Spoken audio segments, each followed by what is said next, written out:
Hey everybody, it's Dorr with Tactical Hyve. Welcome back.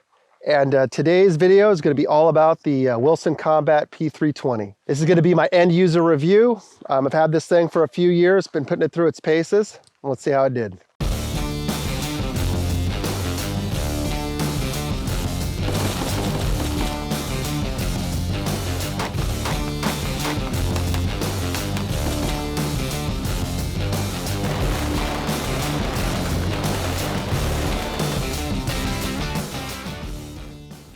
Hey guys, today's video is brought to us by Vetter Holsters. We use Vetter Holsters here on the channel, both when making content and in our classes. They're made in the USA, and they've pretty much got every make model you could think of covered. So if you carry on a daily basis, definitely check out Vetter Holsters in the link below, and let's get to the video. All right guys, we're back. Today's video, it's all about the Wilson Combat P320. This thing is a full-size version of the Sig Sauer platform, though it has quite a bit of modifications and enhancements. So let's get into it. So this is Wilson Combat's version of the popular Sig Sauer P320 line.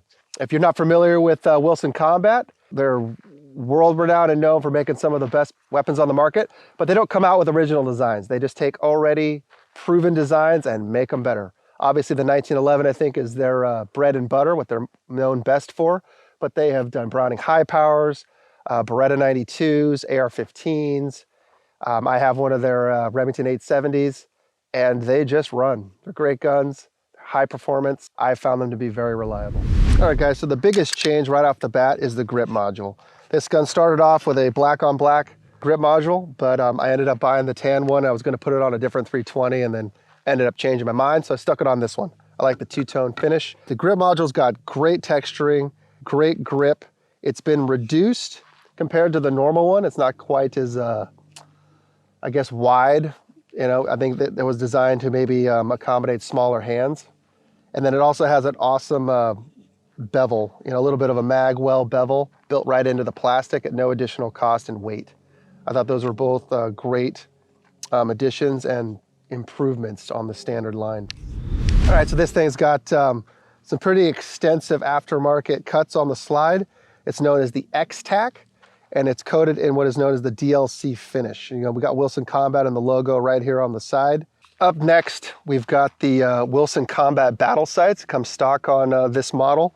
Calling them the Wilson combat sights just didn't really roll off the tongue as well, so we switched it up went with battle sights. You're in combat, but it's a battle. Combat battle sights. Does that make sense? I don't know. We'll have to check with them.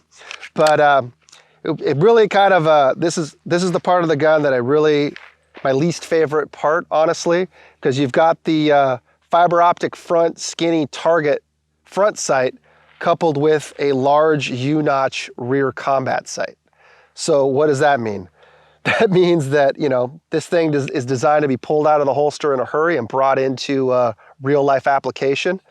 But if you're on the range, having this big kind of U-notch wide sight makes the gun a little less accurate taking those longer shots on the range. So it's kind of a give and a take. I do have a different 320 that's more of a range gun, but you know, to each their own. Next up, guys, is the trigger.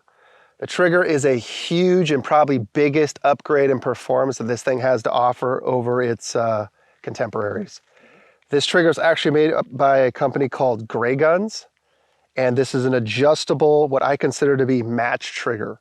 So if you've shot the stock SIG triggers, if you've shot the X kind of higher level SIG triggers, they're both great for what they are, but this is definitely a step up. Honestly, on a combat, battle, pistol, whatever you want to call it, which this thing is designed to be, having a sub 3.5 pound trigger is a little dicey, especially without any kind of safeties, but that's okay. You know, it took a little getting used to. I'm used to running, you know, more stock run-of-the-mill configurations for professional application. But after spending some time with it, I did get used to it. I have 1911s. I grew up with 1911s, but this is just kind of a different animal. I remember thinking as I was getting used to it, it's kind of an interesting problem to be having. You know, this gun's too nice. It's too good. You know, there's not a lot of play in the trigger, not a lot of prep like you would on a stock trigger. Just something to be cognizant of, but all in all, extremely high performer, and I haven't had any issues with trigger reset or wobble or anything like that. Once I first started shooting this thing, took a full day and about 500 rounds or so to stop it from jamming. I was getting a jam maybe at the very beginning close to every mag, but I would say on average every other mag throughout the day. And it was always failure to feed. So I'm not 100% sure, maybe I didn't clean the mags well enough. But after that first day at about 500 rounds, I did not have any issues past that.